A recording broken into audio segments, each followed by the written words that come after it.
any word did they go through with the wedding? I don't know. That's all there was. Yeah. Well, no, the show up. Like maybe he's married to Kathy now, but like I don't know. Kathy, I hope she didn't marry into that family. Listen, Kathy better run. Yeah, right. I'm telling you, next week I need Lauren to do a deep dive into why there are 18,000 unaccompanied children at the border. Okay. I mean, Lauren, it'll probably be more than that next week. That's what I mean. Like, where did they come from? I want to talk to somebody that works for Border Patrol. I want to talk to somebody. I want to know. Was I just like blind, Lauren? Like this has always happened. I mean, not in these numbers, but yeah, the numbers are higher for a couple reasons. This is like a very shallow dive. Yeah. Because the border has been so strict for the past 40 years, it was still happening, but they were in the detention centers. I'm sorry, not detention centers, the camps where, or he was sending them straight back. They just weren't getting through. Right. So now there's a little bit more flexibility in Biden's administration saying that they will allow, so many per year or per allotted to like come into the US, for a better life. And then because Biden is in charge right now, because he's president, more people want to come to the US. But where are all the parents? Well, a lot of them supposedly are already in the US. They're just, the kids are trying to get over to meet up with their family that have already crossed.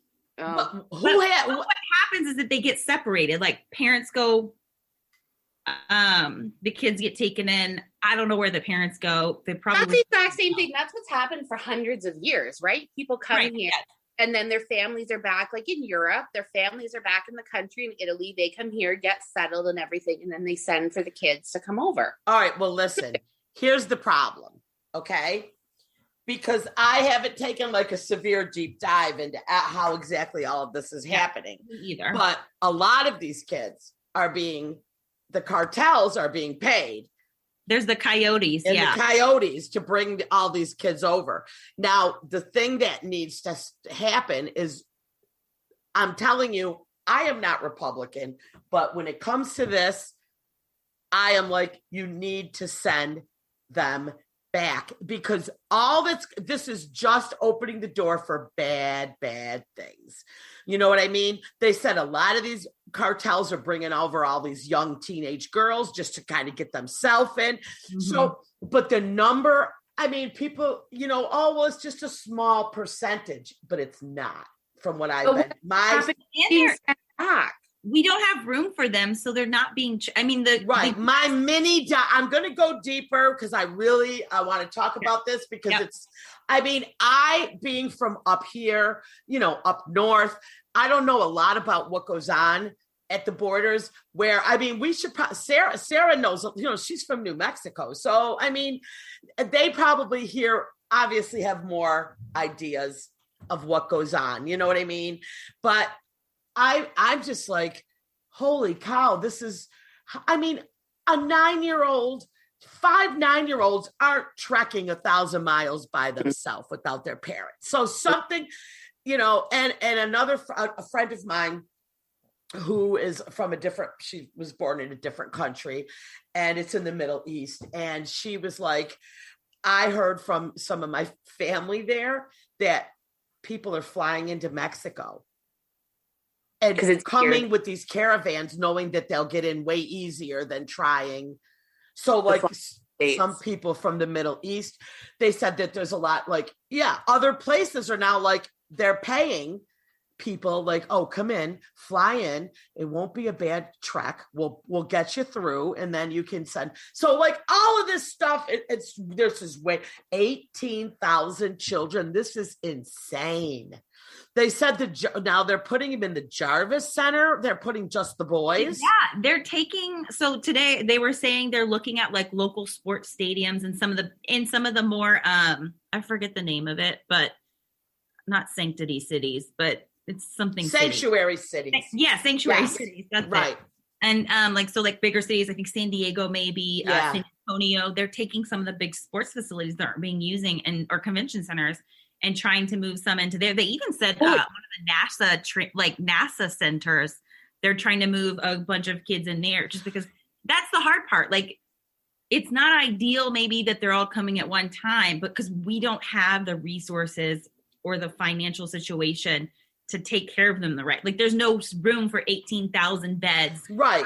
And you know what? I'm not saying that these parents that are paying these coyotes they in their mind are like, I'm sending my children for a better life. Like, and even being in this camp might be a better life than being in Mexico. So a mother or father or aunt being that desperate. I mean, my heart, right there. It's gotta be bad. Yeah. But I think that so much horrific illegal activity that goes on around this.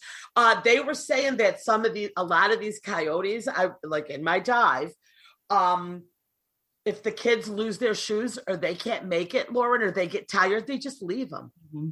They just leave them out there and they just keep going.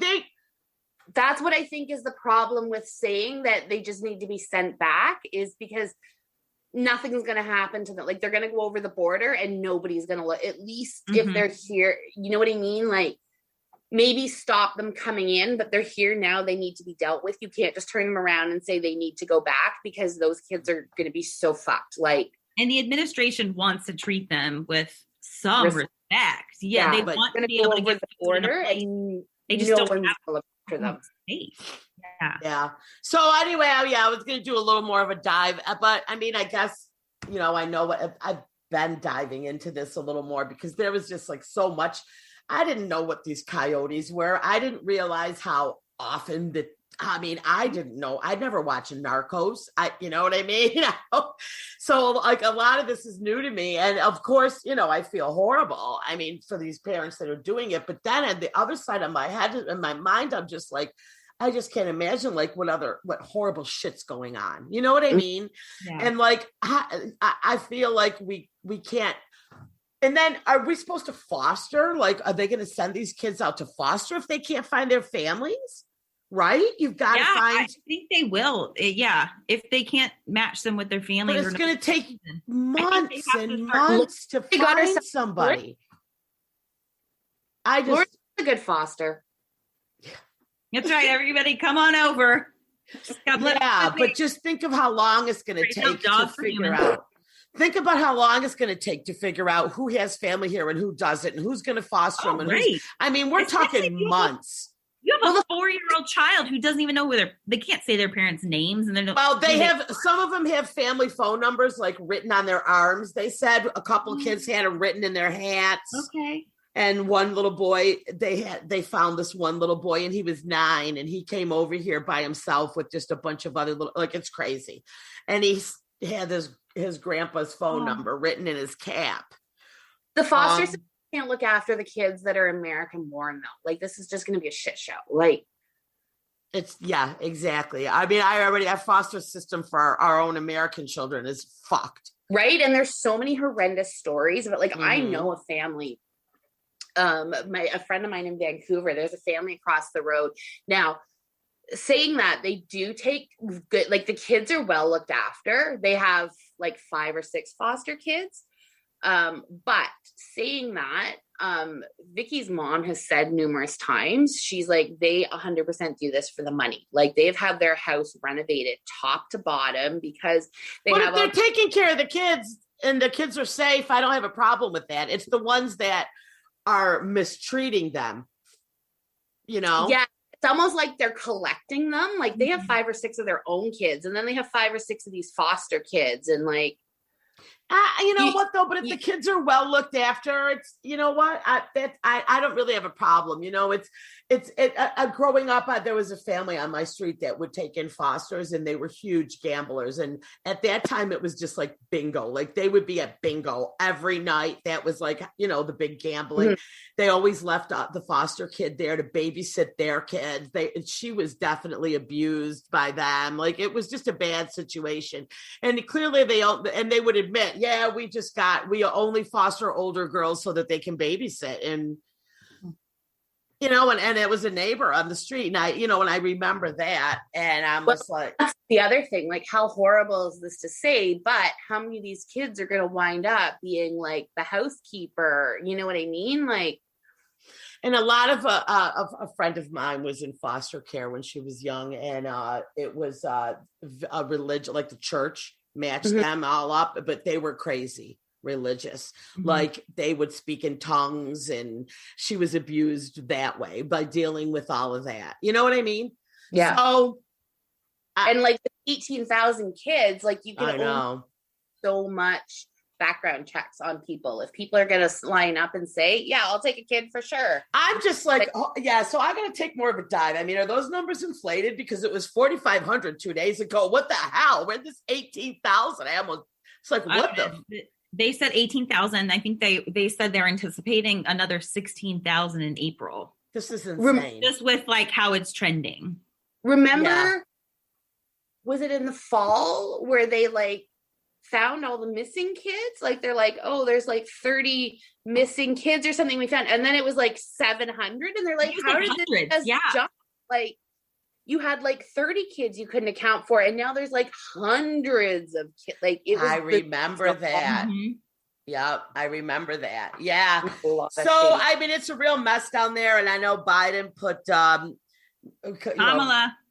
in charge of it, but I mean, I think that the Republican is they're down there trying to because Trump got in trouble for having them cages, and now they're saying how these kids are all crowded in there, and they're just like, and they won't let them in to take pictures. They won't let them in to see anything. And now it's Biden's fault that they're in cages, even though the same amount were in cages under. Right. And I just think at this point they're overwhelmed, and I can't even imagine, that's what I mean. I would love to talk to somebody who's like, no one's going to really tell the whole truth, but I mean, think of you know what I was thinking, this is my mind working. All right. I'm like, could you imagine working there and seeing this creepy ass 40-year-old looking dude, bad looking dude. Okay. Let's just say covered in tattoos. He's a bad looking dude. All right. The kind I would marry.